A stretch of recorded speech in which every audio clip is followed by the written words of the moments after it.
Assalamualaikum warahmatullahi wabarakatuh. Insyaallah kita akan mendengarkan salah satu hadis Nabi sallallahu alaihi wasallam tentang fadilah salat. An Abdullah bin Amr radhiyallahu anhuma anin Nabiy sallallahu alaihi wasallam annahu dzakara salata yauman faqala man hafaza 'alaiha kanat lahu nuran wa burhanan wa najatan yaumal qiyamah wa man lam yuhafiz 'alaiha lam yakul lahu nuran wala burhanun wala najatun wa kana yaumul qiyamah ma'a fir'aun wa Haman wa Ubay bin Khalaf. Dari Sayyidina Abdullah bin Amr radhiyallahu anhuma dari baginda Nabi sallallahu alaihi wasallam, sesungguhnya suatu hari beliau membicarakan masalah salat, lalu beliau bersabda, barang siapa menjaga salat, salatnya akan menjadi cahaya pembela dan penyelamat baginya pada hari kiamat. Barang siapa tidak menjaga salatnya, niscaya tidak ada cahaya pembela dan penyelamat baginya pada hari kiamat. Dan pada hari kiamat ia akan dikumpulkan bersama Fir'aun, Haman dan Ubay bin Khalaf. Hadis riwayat Ahmad, Ibnu Hibban dan Tabrani dari kitab Durrul Mansur.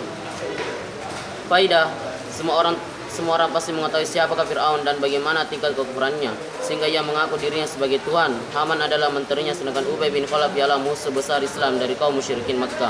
Sebelum baginda Nabi sallallahu alaihi wasallam hijrah, Ubay bin Khalaf pernah berkata kepada beliau, aku telah memelihara seekor kuda dan memberinya makanan yang banyak, dan dengan menunggang kuda itu aku akan membunuhmu, hai Muhammad. Nauzubillah min dzalik. Baginda Nabi sallallahu alaihi wasallam menanggapi, insyaallah aku yang akan membunuhmu. Ketika terjadi perang Uhud, Ubay bin Khalaf mencari baginda Nabi sallallahu alaihi wasallam dan berkata, jika Muhammad lolos dariku hari ini, maka tidak ada kebaikan bagiku untuk tetap hidup. Ketika ia menemukan baginda Nabi sallallahu alaihi wasallam, para sahabat radhiyallahu anhum hendak membunuh dari jauh, tetapi baginda Nabi sallallahu alaihi wasallam mencegah mereka, biarkan ia mendekat. Ketika Ubay bin Khalaf sudah mendekat, baginda Nabi sallallahu alaihi wasallam menarik sebilah tombak dari salah seorang sahabat. Lalu beliau melemparkan ke arah Ubay dan berhasil menggores lehernya. Meskipun hanya tergores sedikit, Ubay terjungkal dari kudanya. Selanjutnya, sambil jatuh bangun ia berlari kepada pasukannya seraya berteriak, demi Tuhan, Muhammad telah membunuhku. Meskipun teman-temannya menenangkan dia dengan berkata, jangan khawatir, itu hanya goresan. Dia tetap meyakini ucapan baginda Nabi sallallahu alaihi wasallam ketika di Mekkah. Demi Tuhan, seandainya Muhammad hanya meludaiku saja, aku pasti akan mati. Ubay bin Khalaf terus berteriak seperti seekor sapi jantan. Abu Sufyan yang saat itu menjadi panglima perang mereka meneceboh Ubay dan berkata, cuma goresan kecil saja, mengapa kamu berteriak-teriak seperti itu? Ubay mencahut, tahukah kamu siapakah yang telah melukaiku? Ia adalah Muhammad. Aku bersumpah demi Lattah dan Uzzah, seandainya penderitaanku ini dibagikan ke seluruh orang Hijaz, niscaya mereka akan binasa. Di Mekkah, Muhammad telah berkata, aku akan membunuhmu. Saat itu pula aku yakin bahwa aku akan mati di tangannya. Meludaiku saja, pasti aku akan mati saat itu juga. Dalam perjalanan pulang sehari sebelum tiba di Mekkah, Ubay bin Khalaf pun tewas dari kitab Qamis.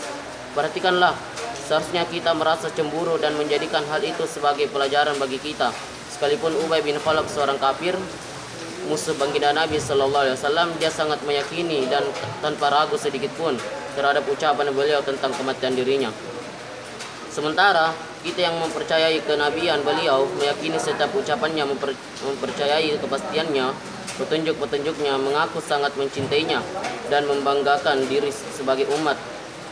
Beberapa banyak sabda baginda Nabi sallallahu alaihi wasallam yang kita amalkan. Sejauh manakah kita takut terhadap ancaman azab yang disampaikan oleh baginda Nabi sallallahu alaihi wasallam kepada kita?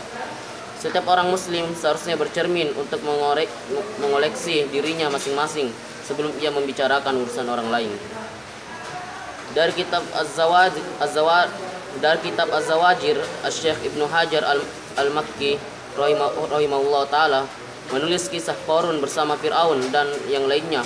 Dia menulis bahwa orang yang malas melaksanakan sholat dibangkitkan bersama mereka karena kebanyakan orang yang malas melaksanakan sholat dalam diri mereka terdapat sifat-sifat yang ada pada Qarun, Fir'aun dan yang lainnya. Jika seorang yang melalaikan salat karena sibuk mencari harta, akan dibangkitkan bersama Qarun. Jika seorang melalaikan salat karena kekuasaannya dan memerintahkan, ia akan dibangkitkan bersama Fir'aun. Jika seorang melalaikan salat karena jabatan dan hubungan pergaulan, ia akan dibangkitkan bersama Haman. Jika seorang melalaikan salat karena perdagangan, ia akan dibangkitkan bersama Ubay bin Khalaf.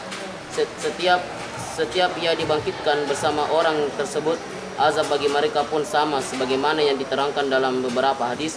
Meskipun kedudukan hadis tersebut masih tidak ada keraguan lagi bahwa azab terdapat iman, maka suatu saat ia pasti dibebaskan dari neraka Jahannam. Sedangkan Fir'aun dan Qarun dan Haman dan Ubay bin Khalaf akan selamanya berada di neraka. Tetapi kapan waktu keluar dari neraka Jahannam bukan main-main, tidak diketahui berapa ribu tahun. Alhamdulillah, apa yang kita dengarkan dari salah satu hadis Nabi Sallallahu Alaihi Wasallam semoga terkesan dalam hati dan siap untuk mengamalkan dan sampaikan. Dengan sempurnanya majelis kita ini, kita tutup dengan kifaratul majelis. Subhanallah bihamdihi, subhanallah bihamdika, syadallah ilan taus takfiratu bilai.